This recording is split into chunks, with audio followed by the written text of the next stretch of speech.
샬롬. 드러머, 드러밍 11번째. 질문. 브러쉬로 된 스틱은 주로 어떨 때 사용하나요?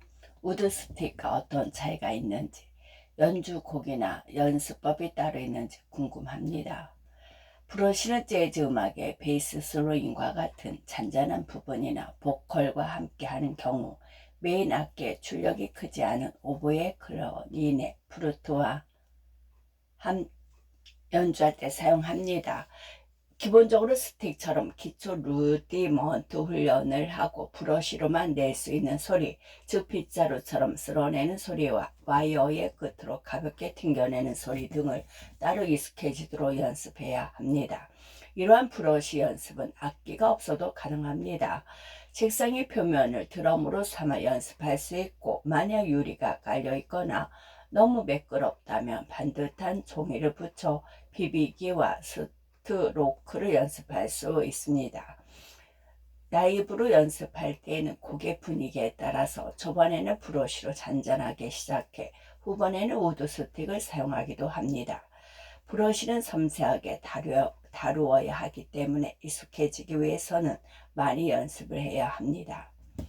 플라스틱으로 된 스틱도 악기 상가에서 봤습니다. 어떤 때 쓰는지 궁금합니다. 스틱 전체가 에나멜로 이루어진 것도 있고 끝부분만 에나멜로 된 에나멜 팁도 있습니다. 악기가 닿는 부분이 에나멜일 경우 나무보다 더 차갑고 분명한 소리가 납니다. 차가운 심벌 소리를 원할 경우 사용합니다. 하지만 우드 스틱과 같은 바운딩과 따뜻한 음색을 얻기 어렵습니다. 특수한 야광 재질로 만들어진 스틱도 있는데 공연에서 시각적 효과를 주기 위해 사용하기도 합니다. 스틱 전체가 야광 재질로 만들어져 충격을 가하면 빛을 내는 것도 있고, 스틱 끝부분에만 LED 전구가 들어있어 전원을 켜고 끌 수 있는 스틱도 있습니다. 이런 스틱으로는 어두운 공연장에서 화려한 퍼포먼스를 보여줄 수 있을 겁니다. 낙원 상가에서 하나만 살 때와 많이 살 때 가격 차이가 있습니까? 매점에 따라 다르겠지만 대체로 구매액이 크면 할인을 받을 수 있습니다. 인터넷 쇼핑몰에서도 3만원에서 5만원 이상일 때 운송비를 판매자가 부담하는 경우가 많습니다. 드럼을 몇 살부터 조기 교육을 하는 것이 좋을까요? 유아용 장난감 드럼을 팔던데 그거라도 쳐보는 게 도움이 될까요? 무엇이 되었든 연주에 도움을 될 것이라 생각합니다. 도구 없이 손바닥으로 리듬을 흉내내는 것만으로도 훈련이 됩니다. 만약 일시적으로 흥미를 보였다가 이내 사그러들지 않고 끊임없이 관심을 가지고 꾸준히 연습하는 아이는 흔치 않습니다. 성인들도 쉽지 않은 일인걸요. 제가 본 바로는 아이들은 악기를 배우기 시작해서 대부분 1년 안에 그만두더군요. 앞으로도 더 오래도록 흥미를 유발할 수 있는 재미있는 교육법이 개발될 것이라 봅니다. 제가 피아노를 배울 때에는 대부분 바이엘체르니 순서로 악보를 그대로 치고 읽고 치는 방법으로 교습이 이루어졌습니다. 최근에는 이 순서를 따르지 않고 유아들도 쉽게 흥미를 보일 수 있는 새로운 교재가 나와 있더군요. 클래식 악기는 역사가 긴 만큼 체계적인 교육법이 발달했지만 드럼 세트는 이제 120년 정도밖에 되지 않았고, 우리나라에 들어와 보급되기 시작한 것은 불과 50년이 되지 않았습니다. 앞으로 어릴 때부터 드럼을 시작해 명연주자가 되는 사람들이 많아질 겁니다. 세계적으로 이름난 피아노, 바이올린 연주자들을 보면 취약전부터 시작한 경우가 많다고 합니다. 하지만 어린 시기에 시작했다고 모두 훌륭한 연주자가 되는 것은 아닙니다. 드럼도 마찬가지겠지요. 선생님이 봄 중에 가장 비싼 드럼 세트는 얼마입니까? 그 가격의 차이를 만드는 점은 무엇입니까? 제가 직접 연주해 볼 수 있었던 세트 중에 가장 비싼 것은 10,000원대였던 것으로 기억합니다. 대가들이 사용했던 빈티지 드럼이었고, 현재는 매물이 없어서 구할 수가 없습니다. 쇠의 재질이 고가인 경우 장인이 만든 핸드메이드 제품인 경우에 가격이 비쌉니다. 드럼셀은 나무의 종류와 가공 방법에 따라서 소리와 울림이 다릅니다. 심볼도 아무리 핸드메이드 고가 모델이라고 할지라도 그 소리가 각기 다릅니다. 따라서 가격이 비싸다고 무조건 좋은 것은 아닙니다. 연주자가 음악과 취향에 따라 선택하는 것입니다. 예산이 충분하다면 선택할 수 있는 폭이 넓겠지요. 드러머가 하이햇만 가지고 와서 공연장에 비치되어 있는 것과 교체 연주하는 모습을 봤습니다. 많은 차이가 있나요? 드럼 세트를 모두 가지고 가기 어려운 경우에는 음악에 따라 주요 요소만 가지고 갑니다. 저는 라이드 심벌과 스네어 드럼을 가지고 다니는 편인데요. 트윈 페달을 하거나 베이스 드럼 페달이 중요하다고 판단하는 경우에는 페달을 따로 가지고 다니는 드러머도 있습니다. 하이햇만 가지고 왔다면 하이햇 사운드가 큰 비중을 차지하는 음악을 연주하는 것이겠지요. 무엇이든 의도한 소리를 낼 수 있는 것과 그렇지 않은 것의 차이는 아주 크다고 봅니다. 공연장 에티켓이 따로 있나요? 예를 들면 음악에 맞춰 박수를 치는 게 좋을까요? 왠지 재즈 연주에서 박수를 치는 게 조금 어색하기도 해서요. 관객의 움직이는 소리까지 모두 들리는 작은 공연장에서는 관객들이 흥에 겨워 곡에 맞추어 치는 박수 소리로 인해 연주에 집중하기 힘든 때도 가끔 있습니다. 특히 재즈 연주를 할 때는 그렇습니다. 4박자 스윙 음악을 2.4박자의 악센트가 있습니다. 하지만 우리나라 사람들이 제일 익숙한 가요나 팝은 반대로 1.3박의 악센트가 있어서 대개 1, 3번째 박자에 맞추어 박수를 칩니다. 그렇게 되면 리듬이 흔들린 경우가 많습니다. 이렇게 리듬을 해체하는 박수보다는 연주자가 각각 슬로잉을 맞췄을 때 응원의 박수를 쳐주는 것이 좋습니다. 또 공연장에서 울리는 휴대전화 벨소리는 치명적입니다. 클래식 연주회에서 휴대전화를 꺼달라는 안내에 잘 따르면서 재즈 연주회에서는 왜 그렇게 하지 않는지 화가 날 때도 있습니다.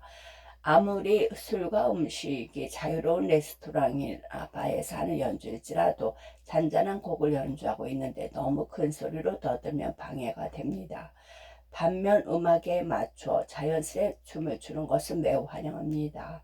연주자도 관객도 음악에 몰입해 즐기는 그 순간이야말로 보람을 느끼는 순간이자 여운이 오래가는 카타르시스를 느끼는 순간입니다. 연주할 때 반드시 메트로놈을 틀어놓고 해야 하는지, 어느 수준에 도달해야 메트로놈을 안 써도 되는지 궁금합니다. 좋은 그루브와 강력한 펄스를 얻고 싶다면 평생 메트로놈과 함께 연습해야 합니다. 처음에는 정박에 울리는 메트로놈에 연습하고 이후에는 방법을 바꾸어서 엇박에 맞춰 연습하거나 한 마디 한 번, 두 마디 한 번 듣기로 난이도를 높여서 연습하기도 합니다. 메트로놈 대신 좋아하는 음악을 틀어놓고 그 속도에 맞춰 기본 리듬을 연습해도 효과가 같지 않을까요? 메트로놈만 틀어놓고 하는 연습이 지루하기만 합니다. 도움이 됩니다. 저도 이 방법을 많이 사용했습니다. 하지만 메트로놈에게 나오는 소리는 단순한 신호음이라 악기 소리에 더 집중할 수 있습니다. 음악을 틀어놓고 하면 음악에 붙여서 연주 모니터링이 느슨해질 수 있으니까요. 메트로놈 연습은 따로 하는 것이 좋다고 봅니다. 고무판으로 연습하는 건 실제 드럼 연주와 차이가 없을까요? 고무판도 종류가 다양한데 집에서 할 수 있는 효과적인 연습법을 알고 싶습니다. 연습용 패드는 손의 테크닉과 지구력을 키우는데 매우 도움이 됩니다. 소리도 작기 때문에 귀의 피로감이 적지요. 하지만 실제 악기보다 민감하게 반응하지 않기 때문에 드럼 세트에서 반드시 연습을 해야 합니다. 스네어 드럼과 탐탐은 타점을 조금만 틀어줘도 전혀 다른 소리가 나고 심벌 역시 힘의 세기와 스틱의 각도에 따라서 울림이 달라집니다. 기술적인 워밍업 훈련을 패드를 이용하고 타점 등에 민감하게 반응하는 실제 드럼 세트에서도 따로 연습을 하는 것이 좋습니다. 집에서 연습하려고 전자드럼을 샀는데 세상에서 가장 비싼 빨래거리가 되고 있습니다. 효과적인 연습법 내지는 활용법이 없을까요? 유튜브를 보면 전자드럼으로 연주하는 다양한 동영상들이 있습니다. 이처럼 스스로 촬영해서 자신의 동작을 관찰할 수도 있습니다. 또 다양한 음악을 맞춰 연주를 해볼 수도 있습니다. 듣는 사람은 신경 쓰지 않고 갖가지 시험을 해볼 수 있다는 것이 전자드럼의 가장 큰 장점입니다. 집에 방음벽을 공사하는 비용은 얼마나 들까요? 간단히 벽과 문에 방음제를 붙이는 정도라면 비교적 저렴하겠지만 사설 드럼 연습실이나 학원처럼 방음등을 만드는 것은 꽤 큰 일입니다. 방음문이나 방음제 가격도 너무 다양하고요. 이중벽으로 벽과 벽 사이를 진공 상태로 만들어서 방음을 하기도 합니다. 하지만 막상 많은 비용을 들여 방음용을 만들어 놓아도 아파트와 같은 일반 가정집에서는 소리가 새어나와 사용하기 어려운 경우가 많습니다. 연습실이라도 완벽한 방음은 거의 없다고 보시면 됩니다. 베이스 드럼의 진동이 벽을 타고 나가기 때문인데요. 단독 주택에 지하실이 있다면 시도해 볼 수 있겠지요. 하지만 집에 방음 공사를 하는 대신 가까운 학원이나 연습실을 찾아가라고 권하고 싶습니다. 연습실 임대 비용은 대략 얼마 정도 하나요? 15에서 40만 원 정도가 일반적으로 많이 사용하는 연습실의 한 달 임대료입니다. 위치와 시설의 정도에 따라서 차이가 납니다. 드럼 세트가 제공하는 드럼 전용 연습실보다 방음된 공실만 제공하는 곳까지 다양합니다. 오피스텔 고시원처럼 부엌과 샤워 시설을 갖춘 곳도 있습니다. 기숙 학원에서 지내며 공부하는 이슈생처럼 연습실에서 먹고 자고 연습하는 사람도 많습니다. 저도 그런 생활을 해본 적이 있는데요. 몇 개월 한 데서 생활하고 나서는 각종 잔병을 얻으며 건강이 몹시 나빠졌습니다. 이때 휴식이 얼마나 중요한지를 크게 깨달았습니다. 가요에서 가장 많이 쓰는 리듬은 무엇인가요?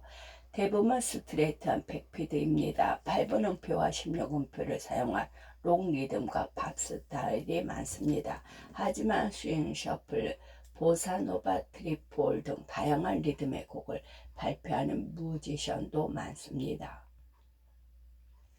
스네어 드럼이나 하이햇처럼 결혼식 축가를 연주하는데 이럴 때 유의할 점의 연주법이 있나요? 결혼식뿐만이 아니라 버스킹에서도 몇몇 악기로만 세트를 구성해 공연을 하는 경우가 많습니다. 하지만 카운, 젬베 같은 퍼커션을 하나만 사용하기도 합니다. 악기를 적게 사용하는 만큼 다채로운 소리를 내기가 쉽지 않습니다. 브러쉬와 스틱을 번갈아 가며 사용하거나 다양한 시도를 통해 여러 소리를 낼 수 있다면 단조름을 피할 수 있겠지요. 속주가 어느 정도 스피드까지 할 수 있을까요? 이것도 너무 무슨 세계 기록 같은 것이 있나요? 속주를 잘할 수 있는 연습법을 알고 싶습니다. 스트로크 스피드 대회가 있다는 이야기를 들었습니다. 실제로 싱글 스트로크 스피드 세계 챔피언의 연주를 본 적이 있습니다. 힘 좋은 남성의 경우에는 메트로놈 200에서 16분음표 싱글 스트로크가 가능합니다.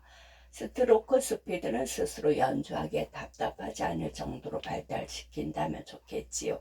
아무리 스크루크 속도가 바르다고 해서 모두 훌륭하게 연주할 수 있는 것은 아닙니다. 속주가 불가능하다면 할 수 있는 범위 안에서 좋은 음악을 하면 된다고 봅니다. 빠른 연타 대신에 따뜻한 울림을 주는 연주를 할 수도 있는 겁니다. 두 가지 모두 가능하다면 다이나믹한 표현을 할 수 있겠지요. 가장 마스터하기 힘든 주법은 무엇인가요? 개인차가 있을 것이므로 선생님의 경우와 보편적인 경우가 다 궁금합니다. 저에게는 드럼에 대한 모든 것이 어렵지만 그중 가장 어려운 것이 음악적인 연주입니다. 때에 따라서 단순한 리듬을 치는 것이 더 어울릴지 혹은 다양한 음색을 사용해 다채롭게 구성하는 것이 더 맞는지 선택하는 것이 가장 어렵습니다. 더 완성도를 높이기 위해 더하는 것이 좋은지 빼는 것이 좋은지 판단하기가 어렵습니다. 드럼을 연주할 때 어려운 점은 개인마다 다르고 배우는 단계마다 다를 겁니다. 이제 시작한 사람에게는 메트로놈에 맞추는 거 리듬처럼 들리게 하는 것이 어려울 테고, 이후에는 좀처럼 속도가 올라가지 않아서 어려울 것입니다. 오른손잡이는 왼손이 답답할 때고, 왼손잡이는 그 반대일 겁니다. 연습을 가장 오래 했던 시간은 어느 정도였습니까? 식사하고 잠자는 시간 외에는 연습을 하면서 보낸 적도 있습니다. 악기를 연습하는 누구나 이런 시기를 보낼 겁니다. 쉴 때도 패드를 치며 놀았습니다. 하지만 드럼은 스포츠와 비슷한 면이 많아서 연습한 만큼 몸의 회복하는 시간이 필요하고 정신적인 휴식도 매우 중요합니다. 연습에 집중하는 시기가 필요하지만 쉬면서 근육과 관절을 충분히 회복하지 않으면 문제가 일으킵니다. 또 정신적으로 지치고 흥미가 떨어지게 될 수도 있습니다. 꾸준히 오래 지속할 수 있는 상태를 유지하는 것이 중요하다고 봅니다. 연습하다가 슬럼프가 올 때는 언제 어떻게 극복했나요? 저는 몸이 아플 때와 경제적인 문제로 시달릴 때가 가장 어려웠습니다. 몸이 아플 때는 어쩔 수 없이 쉬면 낫는다는 믿음으로 지내고 있습니다. 경제적으로 어려울 때에는 생활 속에서 균형을 찾는 것이 관건입니다. 이것은 평생 따라다닐 테지요. 독립생활을 하는 경우 연습과 창작하는 시간을 줄이고 일을 해서 돈을 벌어도 공공함을 벗어나기 어려울 것이 사실입니다. 음악 활동은 경제적으로만 보았을 때 전혀 생산적인 활동이 아닙니다. 오히려 소비 활동이지요. 대부분 이래도 공공하고 저래도 공공합니다. 어려운 생활에서도 긍정을 유지하며 유머를 잃지 않고 꾸준히 창작 활동을 하는 모든 예술가들에게 감사하며 그들을 존경합니다.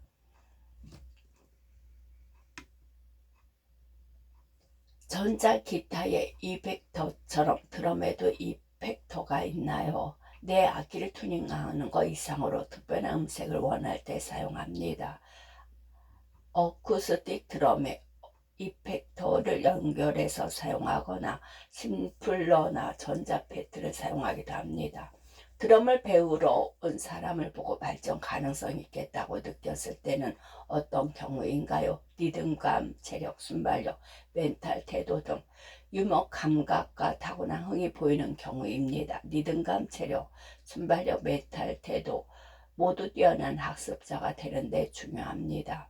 꾸준히 훈련하기에 적합한 요소이지요. 하지만 음악만 들어도 눈이 반짝반짝 빛나고 그저 치는 것 자체를 좋아한다면 누구나 좋은 드러머가 될 수 있다고 생각합니다.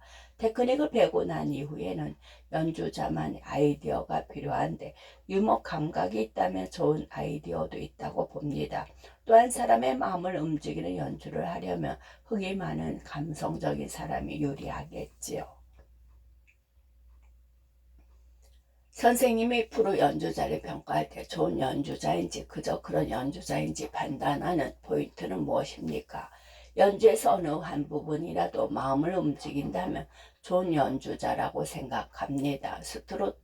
스트로크가 부정확해서 타점이 계속 흔들려 들쑥날쑥한 소리가 나고 템포도 흔들리더라도 연주를 듣고 슬픔을 느낀다거나 갑자기 신이 난다거나 하는 등 마음의 동요가 되었다면 좋은 연주입니다. 다만 같이 연주하는 연주자 입장에서 혹은 해당 곡을 작곡한 사람으로서 드러머를 고를 수 있다면 이 한 가지 요소만으로 드러머를 선택하지는 않을 것입니다. 드럼을 집에서 연습할 수가 없는데 배울 만한 장소를 찾기가 어렵습니다. 배울 수 있는 곳은 어떻게 찾고 어떻게 하면 좋은 곳에서 배울 수 있을까요? 드럼 수업이 개설하고 있는 실용음악학원이나 문화센터 등이 있습니다. 가까운 곳에 방문해서 시작해보고 이후에 더 욕심이 난다면 좋아하는 드러머에게 개인 교습을 받을 수 있겠지요. 패드 연습은 아무 곳에서나 할 수 있지만 드럼 세트로 연습하려면 연습실밖에 없습니다. 그렇기 때문에 좋은 선생님을 찾는 것도 중요하지만 자주 방문할 수 있는 가까운 곳에서 배우시기 바랍니다.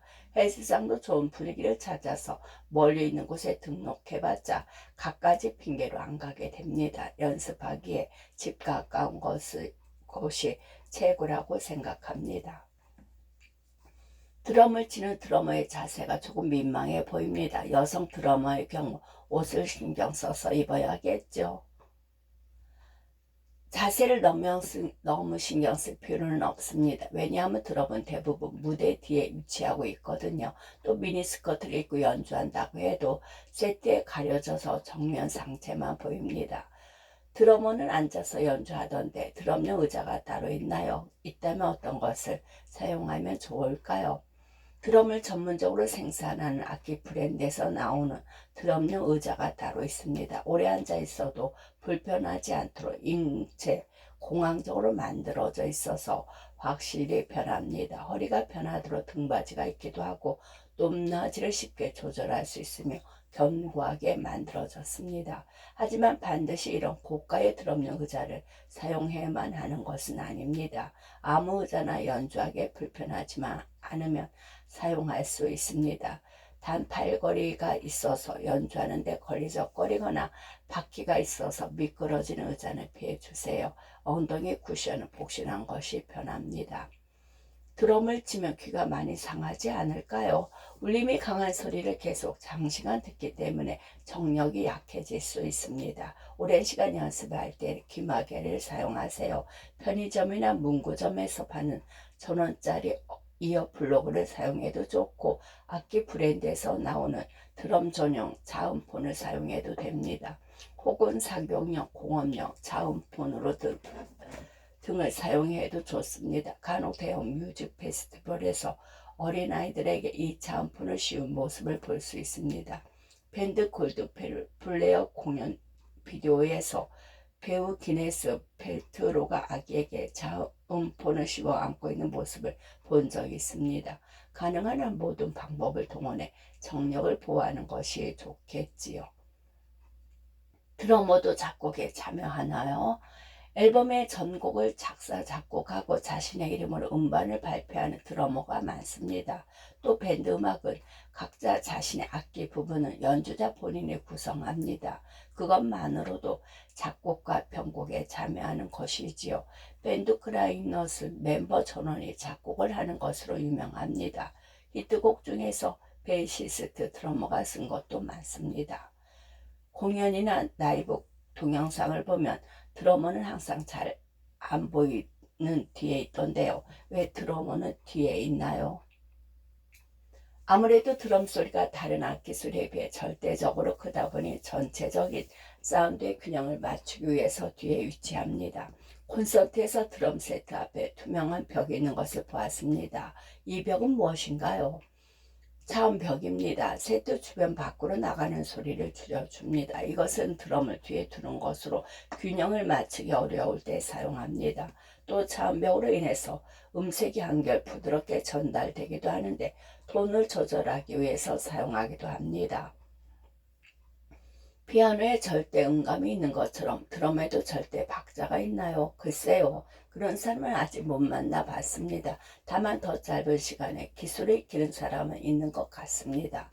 선생님이 보시는 세계 10대 드러머는 누군지 궁금합니다. 그중 머클리 크루미, 토미 리도 포함되나요? 제가 가장 좋아하는 드러머는 대부분 돌아가셨지만 현존하는 분 중에도 좋아하는 드러머가 아주 많습니다. 각각의 개성과 특징, 그들의 음악 스타일을 좋아하는 것입니다. 저는 단 10명만 줄일 수 없습니다. 토미리 또 멋진 연주를 한 드러머 중에 하나임은 분명합니다. 드럼을 배울까 말까 고민하는 사람들에게 해주고 싶은 말이 있나요? 꼭 해보세요. 재미있습니다. 우리나라에도 스윙밴드 연주에 맞춰 댄스 파티를 하는 모임이 있다고 들었습니다. 그런 곳에서 하는 연주를 대개 몇 인조가 하나요? 미국 영화처럼 브라스 밴드까지 있나요? 수도권 번화가에서 찾아보면 댄스 동호회나 연계되어 있는 댄스바가 많습니다. 그 중에 스윙 댄스를 주로 하는 곳은 스윙바라고 하고요.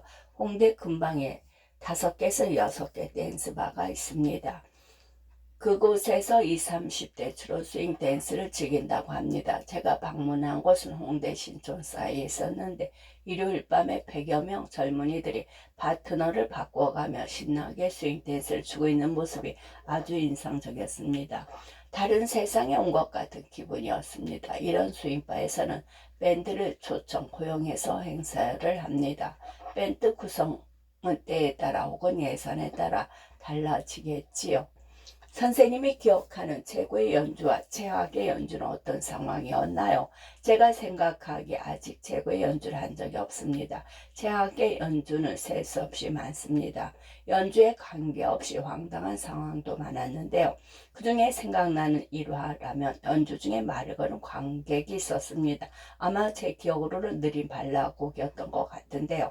장뜻 분위기를 잡고 곡에 집중하고 있는 중 잠시 드럼을 쉬고 베이스 기타 슬로잉을 하는데 한 관객이 드럼 세트 옆으로 다가와서 저에게 말을 걸었습니다. 지금 공연하는 거예요? 라이브 클럽에서 특정 요일에 잼데이를 운영한다는 안내문을 보았는데요. 무슨 뜻인가요? 잼은 잼 세션의 줄임말로 재즈 연주자들이 악보시하는 즉흥적인 연주를 의미합니다. 잼데이는 출연자를 오픈하는 날입니다. 보통 많이 연주하는 곡의 리스트를 정해놓고 그 안에 곡들로 즉흥적으로 정해서 연주를 희망하는 사람이 합류하는 방식으로 연주를 하는 것이죠. 재즈뿐만 아니라 록팝, 펑크, 힙합 등 다양한 장르의 음악으로 잼 세션이 진행됩니다. 직접 연주에 참여하지 않더라도 베이스, 피아노, 기타 등 다른 파트가 연주하는 것을 유심히 듣고 먼저 다가가서 인사하고 연락을 교환하면서 시작한 밴드도 많습니다. 라이브 클럽에 가서 연주를 들어보고 싶은데 어디로 가면 좋을까요? 홍대 부근에 있는 라이브 클럽이 가장 활동적이지요. 매일 저녁 공연이 있기도 하고 매달 마지막 주 금요일에 홍대 라이브 클럽 데이가 개최됩니다. 지난 2011년까지 진행되어 오던 행사가 소리 소문 없이 사라졌다가 2015년 3월부터 다시 부활했습니다.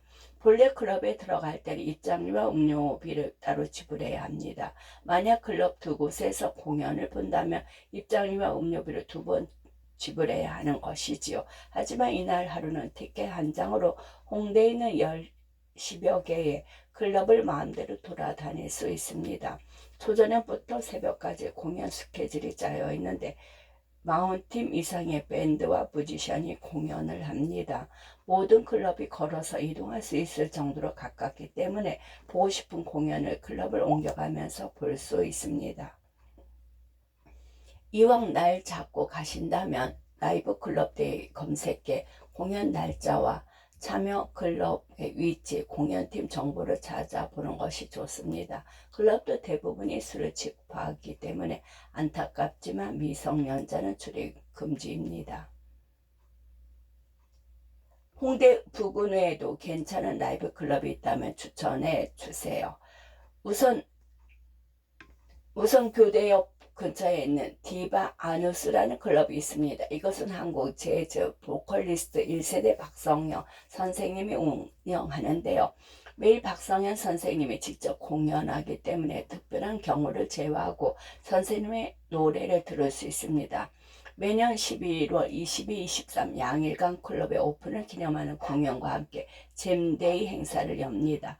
다른 클럽처럼 신청자 누구나 연주를 할 수 있는 것은 아니고 초대받은 재즈 1세대부터 20대 청년 연주자까지 한국 명연주자들이 총출동하는 버라이더 공연입니다. 평소에는 조용한 연주를 감상할 수 있는 느긋한 안산한 분위기지만 이날 하루만큼은 연주자들과 관객, 디바 이아누스의 생일을 축하하러 온 손님들로 열기가 뜨겁습니다.